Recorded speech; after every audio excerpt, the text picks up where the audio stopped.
আসসালামু আলাইকুম ওয়া রাহমাতুল্লাহি ওয়া বারাকাতুহু। আজকের ভিডিওতে আমরা দেখব যে কোনো ব্যক্তি যদি কোনো ব্যক্তিকে হত্যা করে থাকে তাহলে তার বিধান কি।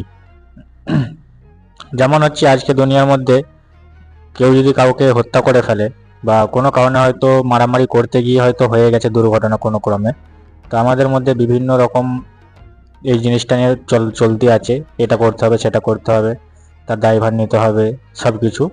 তো কোরআন কিন্তু এখানে মানে তার মুক্তির পথ লিখে দিচ্ছে। যদি কোনো স্বাধীন ব্যক্তি হত্যা করে তাহলে তার কি তার কি শাস্তি হতে পারে, আর তার মুক্তির কি উপায় কি, সেটা তাকে কি করতে হবে, তার বিধান কি, সেটা কোরআনে বলে দিয়েছে। তো আলহামদুলিল্লাহ আগের ভিডিওতে আমরা 177 আয়াত পর্যন্ত কভার করেছি। তো ইনশাআল্লাহ আল্লাহর নাম নিয়ে 178 থেকে স্টার্ট করছি।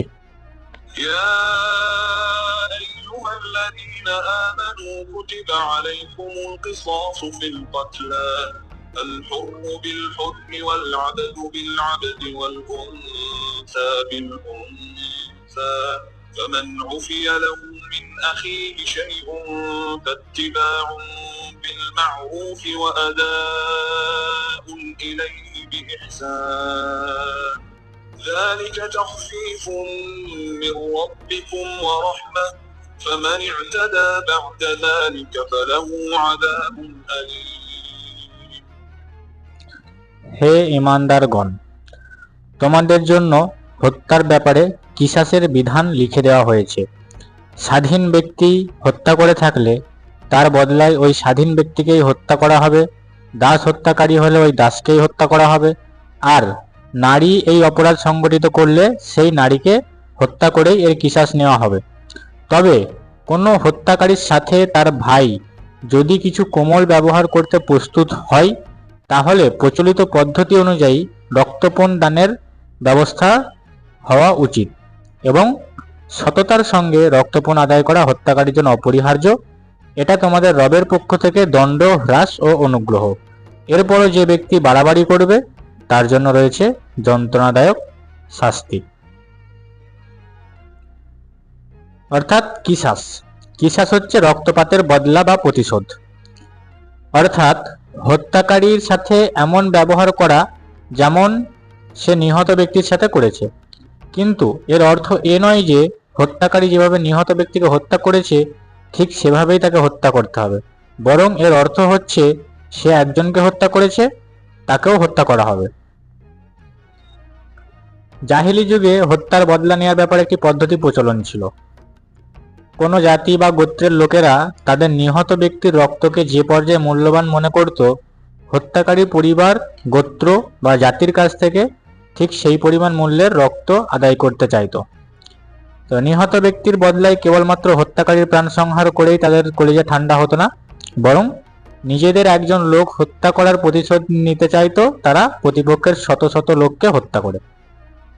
তো জাহিলি যুগের একটা রীতি কি রেওয়াজ কি চালু ছিল, জাহিলি যুগে তাদের মধ্যে যদি কোনো মানুষকে হত্যা করা হতো তো তারা কি করতো যে শুধু যে হত্যা করেছে তাকেই হত্যা করে বা তার রক্ত ঝরিয়ে সেটা তারা শান্ত হতো না, তারা তাদের পুরো পরিবারকে ধ্বংস করে দেওয়ার চেষ্টা করতো। মানে একজনের বদলে শত শত মানুষকে তারা হত্যা করতে চাইতো। তো তাদের কোনো অভিজাত ও সম্মানী ব্যক্তি যদি অন্য গোত্রের একজন সাধারণ ও নিচু স্তরের লোকের হাতে মারা যেত তাহলে এক্ষেত্রে তারা নিছক হত্যাকারীকে হত্যা করাই যথেষ্ট মনে করতো না, বরং হত্যাকারী গোত্রের ঠিক সমপরিমাণ অভিজাত ও মর্যাদাশীল কোনো ব্যক্তির প্রাণ সংহার করতে অথবা তাদের কয়েকজনকে হত্যা করতে চাইতো। বিপরীত পক্ষে নিহত ব্যক্তি তাদের দৃষ্টিতে যদি কোনো সামান্য ব্যক্তি হতো আর অন্যদিকে হত্যাকারী হতো বেশি মর্যাদাশীল ও অভিজাত, তাহলে এক্ষেত্রে তারা নিহত ব্যক্তির প্রাণের বদলায় হত্যাকারী প্রাণ সংহার করতে দিতে চাইতো না। এটা কেবল প্রাচীন মনে করা হয়, তাদের সরকারি ঘোষণাবলীতেও অনেক সময় নির্লজ্জের মতো জাতির 50 জনকে হত্যা করো, এদের কি অদ্ভুত সাহস দেখো, জাহান্নামের আযাব বরদাস্ত করার জন্য আমাদের একজন নিহত হলে আমরা হত্যাকারী জাতির 50 জনকে হত্যা করব। প্রায় আমরা শুনতে পাই এক ব্যক্তিকে হত্যার প্রতিশোধ গ্রহণ করার জন্য পরাজিত ও অধীনস্থ জাতির আটককৃত বহু ব্যক্তিকে হত্যা করা হয়েছে। এই সব কিছুই ঘটার কারণ হচ্ছে এই যে আল্লাহ তো যথার্থ সত্য অনুযায়ী কিতাব নাজিল করেছিলেন অন্যদিকে কিন্তু এই যারা কিতাবে মতবিরোধ উদ্ভাবন করেছে তারা নিজেদের বিরোধের ক্ষেত্রে সত্য থেকে অনেক দূরে চলে দেখা গিয়েছে। যায় হত্যাকারী যদি শাসক জাতির এবং নিহত ব্যক্তি পরাজিত অধীনস্থ জাতির অন্তর্ভুক্ত হয়, তাহলে তাদের বিচারকরা প্রাণদণ্ডের সিদ্ধান্ত দিতে চায় না। এসব অন্যায় ও অবিচারের পথ বন্ধ করার জন্য আল্লাহ এই আয়াতে নির্দেশ দিয়েছেন। তিনি বলেছেন, নিহত ব্যক্তি ও হত্যাকারী কোনো প্রকার মর্যাদার বাছবিচার না করে নিহত ব্যক্তির প্রতিশোধ গ্রহণের জন্য শুধুমাত্র হত্যাকারী প্রাণসংহার করা হবে। তো এখানে যেমন বললো যে কোনো আয়াতে কি বললো আল্লাহ, যে হত্যাকারীর সাথে তার ভাই যদি কিছু কোমল ব্যবহার করতে প্রস্তুত হয়। তো ভাই বলতে এখানে কাকে বোঝানো হয়েছে বা কি বোঝানো হয়েছে? ভাই শব্দটি ব্যবহার করে অত্যন্ত সূক্ষ্মভাবে কোমল ব্যবহার করার সুপারিশও করে দেওয়া হয়েছে। অর্থাৎ তোমাদের ও তার মধ্যে চরম শত্রুতার সম্পর্ক থাকলেও আসলে সে তোমাদের মানবিক ভাতৃ সমাজেরই একজন সদস্য। কাজেই তোমাদের একজন তোমাদের ভাইয়ের বিরুদ্ধে পূর্ব দিকে বা পশ্চিম দিকে ফিরাবার মধ্যে কোনো পুণ্য নেই। যদি দমন বরং করতে পারো, সৎ কাজ হচ্ছে এই যে হবে তোমাদের মানুষ আল্লাহ কিয়ামতের দিন হলো যে ভাই ফেরেশতা আল্লাহর অবতীর্ণ কিতাব ও নবীদেরকে মনে প্রাণে মেনে নেবে এবং আল্লাহর প্রেমে উদ্বুদ্ধ হয়ে নিজের প্রাণপ্রিয় ধন সম্পদ, তোমাদের ও তার মধ্যে চরম শত্রুতা, এতিম মিসকিন, চরম মুসাফির, থাকে, কিন্তু সাহায্য প্রার্থী ও কৃতদাসদের মুক্ত করার জন্য ব্যয় করবে, আর নামাজ কায়েম করবে এবং যাকাত দান করবে।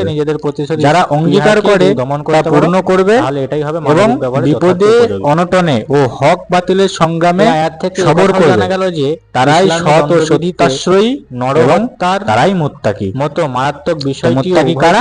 মর্জির উপর নির্ভর। যারা সৎ কাজ করবে। সৎ কাজের চেয়ে অধিকার রাখে যে মানুষ অবস্থায় প্রাণদণ্ডের আল্লাহ জোর দেওয়া আদালতের কিয়ামতের দিন ফেরেশতা আল্লাহর অবতীর্ণ কিতাব আয়াতগুলো নবীদেরকে মনে প্রাণে মেনে নেবে। মানে মানুষ আল্লাহ কিয়ামতের দিন বা আল্লাহর যা কিছু সৃষ্টি আছে, ফেরেশতা আল্লাহর নাজিলকৃত কিতাব, তার পরিবার সবগুলোকে মনে প্রাণে একদম মন থেকে মেনে নেবে। তাহলে আল্লাহর প্রেমে উদ্বুদ্ধ হয়ে মানে আল্লাহর জন্য তাকে ধন সম্পদ আত্মীয় স্বজন যদি ছাড়তে হয় সে ছাড়তে রাজি আছে। হত্যা করবো, মৃত্যুদণ্ড দেবো, যদি আল্লাহকে এত পরিমাণ ভালোবাসতে হবে। আর যদিও পরিবার মাফ করে আর হচ্ছে কি তাকে রক্তপণ নিজের প্রাণ প্রিয় ধন সম্পদ। আমি 2 টাকা অন্যজনের পেছনে খরচা করতে গিয়ে ভাবি যে আমি এত কষ্ট করে কামিয়েছি লোককে দেওয়ার জন্য। কুরআনে অ্যাকচুয়ালি আমি কামিয়েছি আল্লাহর ইচ্ছায়। আল্লাহর ইচ্ছা না থাকলে অতটা কামাবার ক্ষমতা আমার ছিল না। ব্যাপকভাবে শব্দটির ব্যবহার আমি কামিয়েছি আল্লাহর ইচ্ছায়, এর অর্থ আর ওটা আমার নয়, সঠিক ওটা আল্লাহর। আমি চলে গেলে যতক্ষণ আমার কাছে আছে ওটা আমার, আমি চলে গেলে অন্য কারোর। তো ওটা আমার নয়, আল্লাহ আমাকে কামাবার সুযোগ দিয়েছেন। সব দুনিয়ার মধ্যে সবকিছুই আল্লাহর, খালি আমাদেরকে ব্যবহার করার সুযোগ দিয়েছে কেন, দুনিয়াতে যাতে চলতে আমাদের আসান হয়। তো প্রাণপ্রিয় ধন সম্পদ, আত্মীয় স্বজন, এতিম, মিসকিন, মুসাফির, মারুফ, সাহায্য প্রার্থী। সাহায্য প্রার্থী মানে যারা সাহায্যের জন্য আমাদের কাছে আসে, যে আমাকে সাহায্য করো, সব ব্যাপারে আমি বিপদে পড়েছি আমাকে সাহায্য করো, সেই হচ্ছে তারা হচ্ছে সাহায্য প্রার্থী।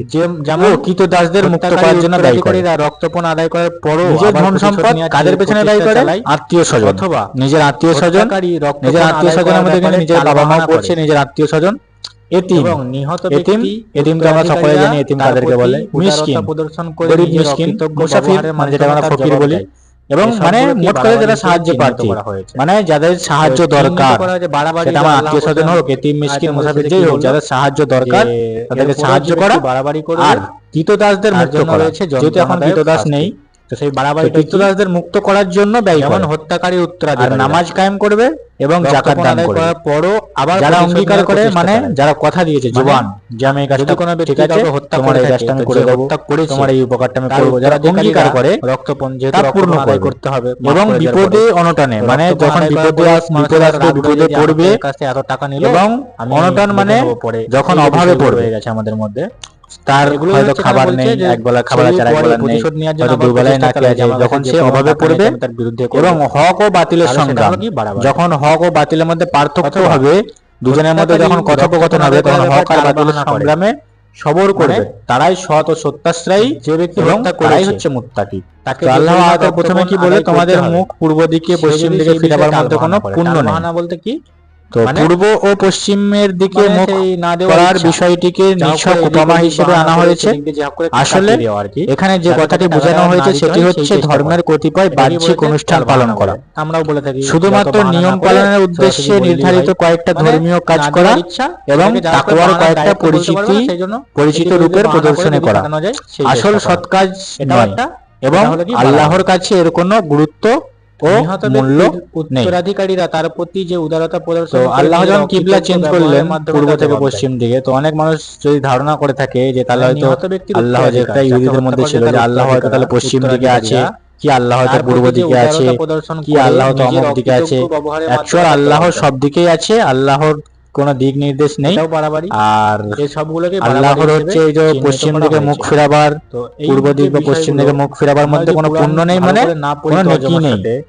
এটা একটা হচ্ছে কি থেকে দূরে থাকি, এইসব বিষয় ধর্মের একটা কতিপয় বাহ্যিক অনুষ্ঠান পালন করা না জানার কারণে প্রত্যেকটা ধর্মের একটা নিয়ম কানুন আছে, সেটাই হচ্ছে এখানে আমাদের একটা নিয়ম মতো নিয়ম পালনের উদ্দেশ্যে নির্ধারিত ধর্মীয় কাজ করা সিদ্ধান্ত করে এবং তাকওয়ার কয়েকটা পরিচিত রূপে প্রদর্শনী করা আসল সৎ কাজ নয়, এবং আল্লাহর কাছে এর কোনো গুরুত্ব ও মূল্য নেই। কুরআন তো আসল সৎ কাজ কোনগুলো সেটা আমরা দেখলাম, মানুষকে আসল সৎ কাজ হচ্ছে সেগুলো যেগুলো আল্লাহ কোরআনে বলেছে। আগের পড়লে আমরা আরো জানতে পারবো, এবং এর আগের যে আয়াতগুলো পড়েছি আমরা তার মধ্যে আমরা অনেক কিছু দেখেছি। না এটা ঠিক, আরো ডিটেইলস আমরা আরো আগে পড়বো, এখন অনেক বাকি আছে পড়তে হবে, বুঝতে হবে। এতক্ষণ যা কিছু বললাম যতটুকু নিজে বুঝেছি বোঝাবার চেষ্টা করলাম। সুন্দর কভারের মধ্যে যেমন মুখ থেকে কোনো ভুল কথা বেরিয়ে থাকে উঁচু জায়গায় আল্লাহ আমাদের মন থেকে সেটা মাফ করে রাখতে হবে হাতের কাছে। সকলকে হেদায়েত দান করুন, সকলকে ভালো রাখুন, সুস্থ রাখুন। আজ নেই সেই মুহূর্তে আবার কোরআনটা খুলে দেখে নিলাম। আমাদের কোরআনটা রাখতে হবে হাতের কাছে, অথচ আমরা কোরআনকে সুন্দর করে মুড়ে তুলে রাখি কভারে। কোরআন আমাদেরকে বুঝে পড়তে হবে, আমরা সকলে কোরআন বুঝে পড়বো ইনশাআল্লাহ। এইসব নিয়ম কানুনগুলো আমরা শিখবো, জানবো, এবং এই যদি আমার সামনে কোনোদিন এইসব বিচার আসে তো আমরা কোরআন হাদিস থেকে এইসব বিচারগুলো করার চেষ্টা করব, যাতে দুনিয়ার মধ্যে শান্তি বজায় থাকে এবং কোরআন কায়েম হয়।